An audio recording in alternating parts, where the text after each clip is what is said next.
Hola, bienvenidos. En esta ocasión quiero volver sobre un autor del que ya he comentado en otras ocasiones, que es Ernst Mach, y quiero hablar de una obra que también he referido en varias otras oportunidades, que es La mecánica, el desarrollo histórico crítico de la mecánica de Ernst Mach, en esta edición, que es la edición argentina, traducida por José Babini. Esta es la edición, este es el libro de Mach del que quiero hablar. ¿Y qué quiero decir de este libro de Mach? Quiero hablar de su teoría, de una teoría de la ciencia, que él mismo dice que no llega a ser una filosofía, pero que sin embargo es el origen de una filosofía que vendrá posteriormente y que suele ser denominada positivismo lógico. El positivismo lógico se fundó en una idea de Mach, una idea fundamental de Mach, la idea de que las leyes de la naturaleza no son otra cosa que formulaciones económicas de un conjunto de percepciones constantes que hemos encontrado a través de nuestra experiencia. En Mach hay un intento por fusionar la psicología, la fisiología y la física. ¿Por qué estas tres materias? Bueno, pues porque Mach hace del espacio, el tiempo y la geometría las hace depender, estos tres conceptos los hace depender de nuestra fisiología de la percepción. Por eso hablo aquí de que Mach intenta amalgamar estos tres conceptos. ¿Con qué libros quiero ponerlo en correspondencia al señor Mach? Bien, hay un libro importante que no sé qué tan leído sea últimamente, La gramática de la ciencia, de Karl Pearson, La gramática de la ciencia de Karl Pearson. Todo el mundo recordará que Karl Pearson es un estadístico, desarrolló, entre otras cosas bien conocidas, el famoso estadístico G cuadrado. Es uno de los desarrollos que hace Pearson, el famoso estadístico G cuadrado. Para los que saben algo de estadística, lo tengan presente. Pero Karl Pearson también escribió este libro, La gramática de la ciencia, donde vamos a encontrar interpretados, reinterpretados los conceptos que ha ofrecido Ernst Mach. Para Pearson también la ciencia se funda en la experiencia y la ley no es otra cosa, las leyes de la que descubre la ciencia no son otra cosa que abstracciones, conceptos que surgen de la condensación de nuestra experiencia. Se tiene una serie de experiencias que se obtienen mediante la sensibilidad, nuestros sentidos, y para poder predecir la experiencia que sigue, se genera una ley que no es otra cosa que la forma compacta de todas nuestras experiencias previas. Ya sé que estas explicaciones pueden estar un tanto mal hechas, pero veamos a Pearson, veamos lo que nos dice Pearson con respecto, el libro es muy, muy interesante, trae un capítulo que se titula La ley científica, y aquí nos dice lo siguiente: el material de la ciencia corresponde, hemos visto, a todos los constructos y conceptos de la mente. Ciertas partes de este material, es decir, los constructos asociados con las impresiones sensibles inmediatas, las proyectamos fuera de nosotros y hablamos de, pues, los hechos físicos o fenómenos. Otras cosas, otros conceptos son obtenidos por procesos mentales de aislamiento y coordinación a partir de las impresiones que se tienen ya guardadas, dice aquí, stored, guardadas. La palabra conocimiento solamente se aplica al producto del método científico en este campo. Es, como solía decir Gustavo Bueno, un conocimiento categorial, el conocimiento de la ciencia. La gramática de la ciencia de Pearson, ¿qué tiene que ver con Mach? Bueno, tiene mucho que ver. Todos ellos fundan la idea de ciencia sobre el concepto de relación. Quizá ahora no se note, quizá no se note por lo poco que he citado, quizá no recuerden muy bien cuál es la idea fundamental de Mach en su mecánica, pero fundamentalmente la idea es mostrarnos que la empresa científica lo único que puede descubrir en las cosas son relaciones. Relaciones entre los datos que hemos obtenido. Tenemos una impresión en este momento, vemos una pelota roja o vemos una gota que cae y la correlacionamos con otra impresión, con otros datos y otros sentidos a través de la ley. La ley es no otra cosa que una serie de correlaciones, relaciones entre experiencias. Y el concepto fundamental aquí es pues el concepto de relación. Vamos a hablar entonces de relación. ¿Y esto qué cambia con respecto a lo que se venía haciendo durante muchísimos años, sea en la filosofía, sobre todo en la filosofía? ¿Qué cambia esta idea de relación? Bueno, cambia mucho. Y eso nos lo va a decir, este es el tercer libro que quiero mencionar, este se llama Sustancia y Función y la teoría de la relatividad de Einstein, de un autor muy conocido en español porque muchas de sus obras están traducidas. Ernst Cassirer. Ernst Cassirer, de las muchísimas obras que tiene traducidas, bueno, no muchísimas, de las varias obras que tiene traducidas al español, yo puedo recordar ahora El mito del Estado, un librito.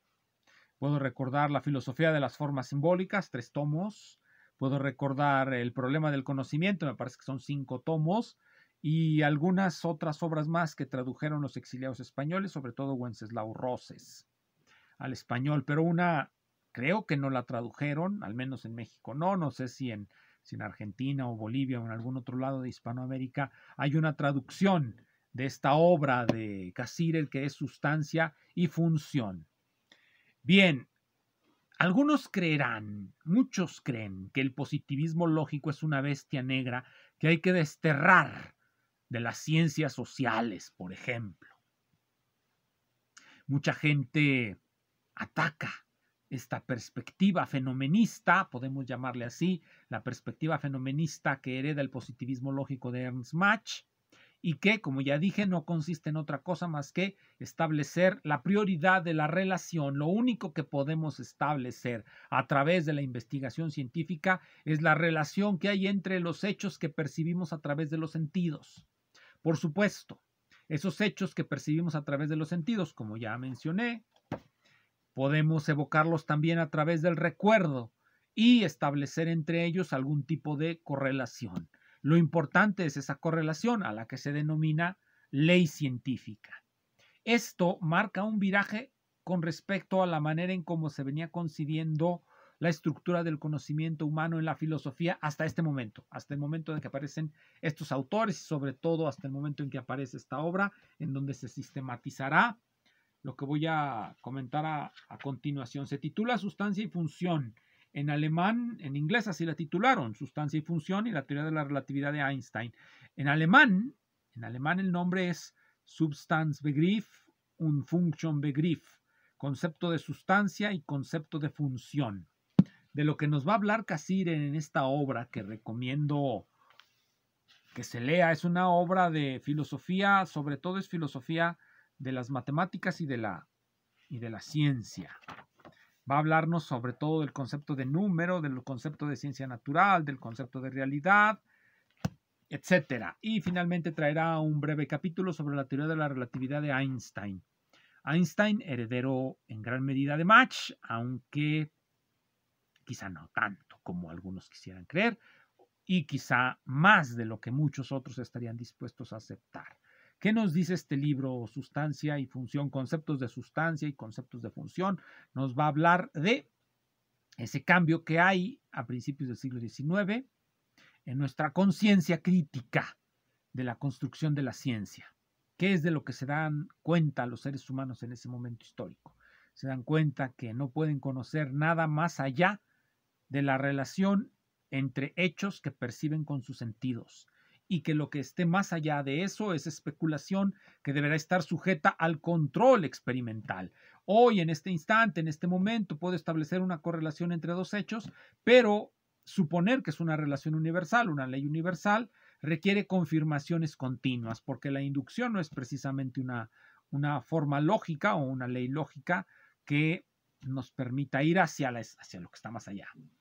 ¿Contra qué va esto? ¿Contra qué va esto? ¿Qué es lo que viene a desbancar? Bueno, viene a desbancar a todos los filósofos del idealismo alemán posteriores a Kant. Viene a desbancar a Hegel, Schelling, Fichte. Todos ellos pretendían ir a la cosa en sí. Bien, no hay camino hacia la cosa en sí y quizá la cosa en sí no importe, no importe. Cuando hablamos de cosas y sus propiedades, estamos hablando de sustancias y sus accidentes, por decirlo a la manera medieval. Cosas y sus accidentes es la manera en cómo durante mucho tiempo se pensó el discurso filosófico. Pero, y esto es algo fundamental, tanto en Mach como en Pearson, y viene a ser su conciencia crítica, Cassirer, la ciencia no opera así, el conocimiento científico no opera de esa manera, no opera hablando de sustancias y sus propiedades, opera más bien a partir de las relaciones entre los datos de los sentidos. Las relaciones existen. La cosa y sus propiedades, la sustancia y sus accidentes son un discurso que debe quedar en la historia de la filosofía. ¿Qué tiene esto que ver con Kant? Bueno, pues Kant habló siempre de cosas en sí y los filósofos postkantianos, en este caso los que mencioné hace un momento, Fichte, Schelling, Hegel, tratan de salvar esa distancia que dice Kant existe entre nuestra percepción sensorial y lo que está detrás de esa percepción sensorial, la sustancia. ¿Qué es lo que nos viene a decir Cassirer? Que esa sustancia es irrelevante. ¿Cuál viene a ser la interpretación filosófica de la teoría de Einstein? Sino que él nos muestra que el éter, que viene a ser la sustancia sobre la que se mueven las ondas electromagnéticas, y aquí queda muy bien el problema de la sustancia y la función. ¿Cuál es la comprensión que se tenía en el siglo XIX de las ondas electromagnéticas, de la perturbación eléctrica y de la perturbación magnética? No eran sino accidentes en una sustancia. El campo eléctrico es un accidente en una sustancia de la misma manera que el sonido es no otra cosa que una onda que se propaga, o sea, un accidente que se propaga en un medio que es el aire. Esa es la analogía fundamental que se hizo en el siglo XIX y que se tomaba muy en serio. Una sustancia y sus accidentes. La sustancia cuyo accidente es el campo electromagnético, pues es el éter. Una suerte de fluido cuyas propiedades calculó Maxwell. Y no solo Maxwell, muchos otros. Tenía varias funciones el éter. Y eso es lo que va a venir a quedar demostrado por Einstein, que no tenía ningún caso continuar con él, porque esas funciones no podía llevarlas a cabo. ¿Cuáles eran las funciones del éter? La primera función, una que es muy conocida, es que el éter es el referencial absoluto newtoniano. Ese referencial absoluto del que habla Newton, en el que en los principios de matemática establece la primera ley, es el éter. En ese, las ecuaciones de Maxwell, el éter en reposo, así se le denomina, las ecuaciones de Maxwell tienen una cierta forma. Cuando se hace una transformación galileana, que es la que acepta la mecánica de Newton, esas ecuaciones de Maxwell cambian. Por lo tanto, el sistema en reposo es el éter en reposo. El reposo absoluto es precisamente el éter en reposo. Y de ahí surgen una serie de problemas que no voy a comentar ahora. Esa es una de sus funciones, ser un referencial absoluto. La siguiente función del éter es la continuidad del espacio. El éter llena el espacio y es continuo. Es un continuo. Es un continuo en el que las perturbaciones se propagan por contacto entre las partes de ese medio. Ese medio se va deformando por la presencia de fuerzas, energías, lo que sea, y empiezan por contacto a propalarse. Deja fuera la acción a distancia, que tanto disgustó a muchos. A Roger Kotz en el prefacio a los principios de matemática. Dos funciones. ¿Qué hará Einstein? Demostrar que el éter no puede con esas funciones. Es irrelevante el éter. ¿Qué establece Einstein? Una serie de relaciones entre eventos en el espacio-tiempo. La cinemática de la relatividad especial. que debe ser la cinemática correcta de la mecánica, una vez que hemos reconstruido nuestras nociones de espacio y de tiempo como resultado de correlaciones entre datos de los sentidos. Es decir, match. Einstein es, o toma al pie de la letra, match. Match estará en desacuerdo con esto, por supuesto, por razones que por lo pronto no hay que explicar. Pero, a final de cuentas, esto es de lo que nos va a hablar Cassirer en este libro, pero con una mayor amplitud, no nada más en la física. De hecho, la parte 1 se titula El concepto de cosa y el concepto de relación. Va a haber ese cambio entre el concepto de cosa y sus atributos hacia el de una relación. Y esto llegará, como mencioné hace un rato, muchos en las ciencias sociales han hecho un deporte, la execración y defenestración del positivismo lógico. Y sin embargo, también se ha vuelto en ellos hábito, en muchos teóricos de las ciencias sociales, alabar a Bourdieu, a Pierre Bourdieu. ¿Y qué es lo que hace Bourdieu? Bourdieu nos recomienda en muchos de sus libros que leamos precisamente a Ernst Cassirer. Y en muchos de sus libros, Bourdieu utiliza ideas machianas. ¿Cuál sobre todo? Bueno, la idea de relación. En Match, como en Bourdieu, lo único que hay es relaciones, no sustancias, no cosas en sí, no Hegeles, Schellinges y demás. No. Por eso él no se vindicaba filósofo. Si la filosofía son ellos, entonces yo no soy filósofo, diría Match. Pero bueno, volvamos a Bourdieu. Los conceptos de Bourdieu son conceptos que parecen tomados directamente de Match. El concepto de campo y posiciones en el campo, de habitus, como alguien puede ocupar una posición en un campo si tiene un habitus adecuado para esa posición. El ejemplo que siempre me ha gustado es el siguiente. Imaginemos a alguien que carece de todo tipo de educación, un analfabeta, y queremos ponerlo a dar una clase de física cuántica. ¿Podrá ocupar esa posición dentro de una universidad? No. Por más que como rectores o grandes políticos a nuestro amigo analfabeta lo queramos poner en un aula a dar clases de física cuántica, si no está preparado para darlas, no podrá darlas. Es exactamente ese el concepto de habitus. Para ocupar una posición en un campo social, la persona debe de tener esa preparación, esa adecuación a la posición en el campo. La sociedad está hecha de posiciones que ocupan las personas, es decir, relaciones, porque esas posiciones están definidas sobre la base de una relación. ¿Qué es lo que define al estudiante y al docente? Por poner ese ejemplo, ¿qué define a un estudiante? ¿Qué define a un docente? No las propiedades intrínsecas de la persona, sino la manera en cómo ambos entran en una relación. Podemos llamarle relación didáctica, por tomar algún nombre.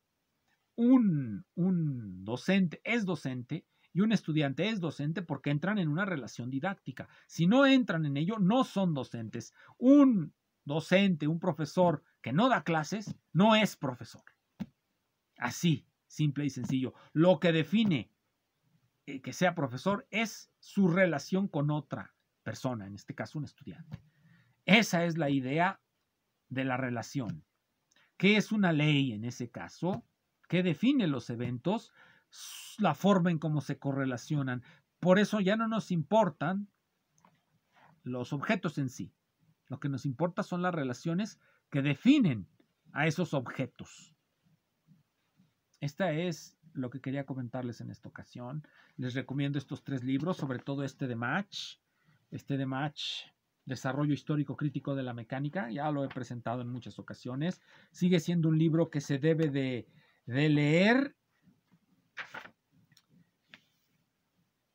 Y aquí quisiera cerrar con una cita de Match. Aquello que una vez, cualquiera sea el lugar, se presenta como propiedad de la naturaleza, vuelve a encontrarse siempre y en todas partes, aún sin ser exactamente igual. Muchas gracias.